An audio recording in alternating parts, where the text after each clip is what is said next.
Shalom, damai di hati, terpujilah nama Tuhan Yesus Kristus untuk hari yang baru, Dia anugerahkan bagi kita untuk kita berkarya di dalamnya.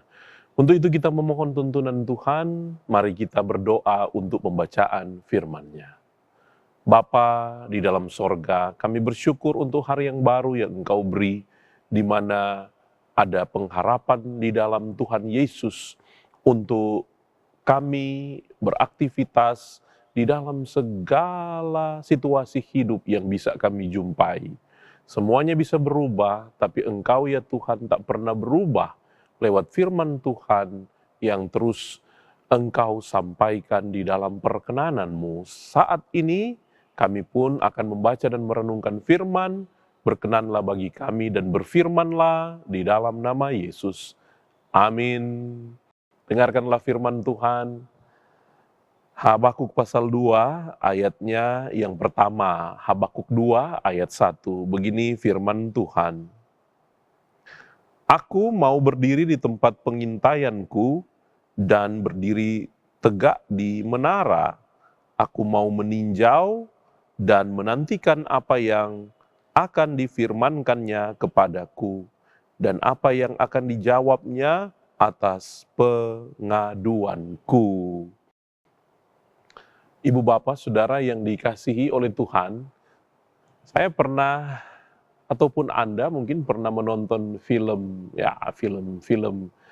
bagaimana seorang penegak hukum, dalam hal ini polisi, yang mengintai seorang buruan mereka yang oleh mereka diintainya sang tersangka menurut mereka itu supaya mereka dapat celah atau dapat melihat segala hal yang dilakukan oleh sang tersangka itu untuk menjerumuskan dia kepada hukuman. Ya, dan saya pernah menonton polisi yang ada di dalam kendaraannya, mereka berdua, dia dan partnernya, mereka menyibukkan diri supaya tetap konsentrasi melihat sang buruan mereka itu untuk tetap ada dalam jangkauan mereka. Mereka menantikan itu dengan makan, minum, tapi suatu ketika mereka berdua tertidur dan buruan mereka itu dapat meloloskan diri. Mereka kehilangan jejak dia karena mereka tertidur, karena memang melelahkan, ya. Dari film itu saya melihat begitu mereka kewalahan, ya, menantikan gerak-gerik daripada buruan mereka. Dan akhirnya mereka gagal, mereka harus kembali lagi dari awal untuk mencari buruan mereka. Karena mereka lengah. Bagian bacaan firman Tuhan ini, walaupun tidak sama, tetapi oleh Habakuk yang menantikan jawaban daripada Tuhan di seputar kehidupan orang Israel yang menantikan jawaban Tuhan, maka oleh Habakuk dari ayat 1 dikatakan, aku mau berdiri di tempat pengintaianku dan berdiri tegak di menara. Artinya, untuk menantikan jawaban Tuhan itu, oleh Habakuk, dia tetap ada di dalam keteguhan hati, dalam konsentrasi yang tinggi, tidak jatuh, tidak terlena oleh pergumulan, oleh situasi kehidupan yang ada, sehingga dia pada akhirnya kehilangan momentum, ya, untuk memperoleh jawaban Tuhan. Dan saya kira bagian ini mengingatkan kita semua untuk tetap berkonsentrasi di dalam Tuhan, untuk tetap mengikuti kehendak Tuhan yang terbaik dalam hidup kita. Bagaimana caranya? Yakni tentu kita terus berdoa, kita terus membaca firman dan terus memohon supaya Roh Kudus menuntun agar kita tetap boleh menyaksikan kehendak Tuhan, tetap dapat menanti secara baik akan jawaban-jawaban Tuhan, tetap hidup sesuai dengan kehendak daripada Tuhan, bahkan di tengah-tengah pergumulan, di tengah-tengah kesesakan, di tengah-tengah situasi yang tidak mengenakkan sekalipun, tetapi di dalam keyakinan bahwa dalam menanti-nantikan jawaban Tuhan, itu semua apa yang kita lakukan di masa-masa kini, itu tidak sebanding dengan apa yang Tuhan akan nyatakan lewat kasih dan kuasa-Nya dalam kehidupan kita. Nah, saudara-saudara yang dikasihi oleh Tuhan, apakah situasi kita atau situasi Anda saat ini, mungkin kita sementara menanti jawaban Tuhan di tengah-tengah kesakitan kita, sementara menanti jawaban Tuhan di tengah-tengah pergumulan, di tengah-tengah masalah ekonomi, di tengah konflik yang sementara mungkin kita jumpai, atau apapun yang sementara kita harapkan dari anak-anak kita, dari usaha suami kita dan sebagainya. Soalannya apa yang kita lakukan? Apakah kita tetap teguh?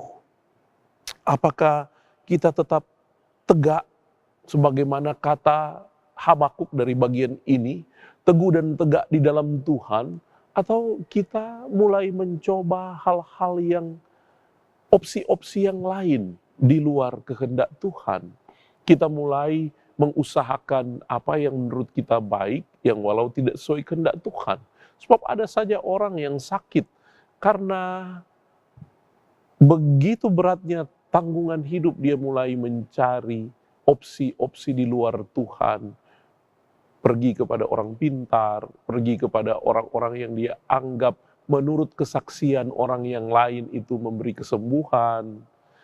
Tetapi dia tidak secara teguh menanti jawaban Tuhan. Sebab kita percaya doa-doa kita semua tahu Tuhan bisa menjawab ya, tunggu, dan tidak. Jawaban ya untuk meneguhkan dan menguatkan iman kita. Jawaban tunggu berarti menantikan kesabaran. Artinya Tuhan mau kita tetap sabar supaya dalam menanti kita menjadi kuat. Ataupun jawaban tidak berarti atau artinya ada jawaban Tuhan yang lebih baik dari apa yang kita pikir dan kita harapkan. Nah, karena itu, tetaplah teguh, tetaplah tegak berdiri di dalam penantian kita. Ingatlah, jawaban Tuhan itu dahsyat, jawaban Tuhan itu adil, jawaban Tuhan itu akan membuat kita terpesona dan membuat segala sesuatunya indah pada waktunya. Tuhan menolong, menyertai, dan akan meneguhkan kita. Amin. Mari kita berdoa. Terima kasih ya Tuhan, biarlah kebenaran firman yang kami baca dan renungkan di hari ini memotivasi kami, memberi semangat, memberi gairah rohani bagi kami untuk menapaki hari-hari hidup yang tidak menentu ini. Situasi dalam hidup yang kami jumpai dapat saja tidak menentu. Orang-orang di sekitar kami dapat saja berubah-ubah. Tapi Tuhan kami tak pernah berubah. Tuhan kami ya dan amin sekarang sampai selama-lamanya. Dan itulah yang memungkinkan kami untuk terus berpengharapan, bertekun di dalam doa, di dalam firman Tuhan. Dan di mana Engkau berkenan kami ada, melayani, beribadah, dan bersaksi. Hanya di dalam nama Yesus kami berdoa dan bersyukur. Amin. Demikian program Renungan Harian Keluarga Jemaat Bukit Moriah Tikalabaru di hari ini. Tuhan berkati kita semua, Tuhan nolong sekarang sampai selamanya. Shalom, damai di hati.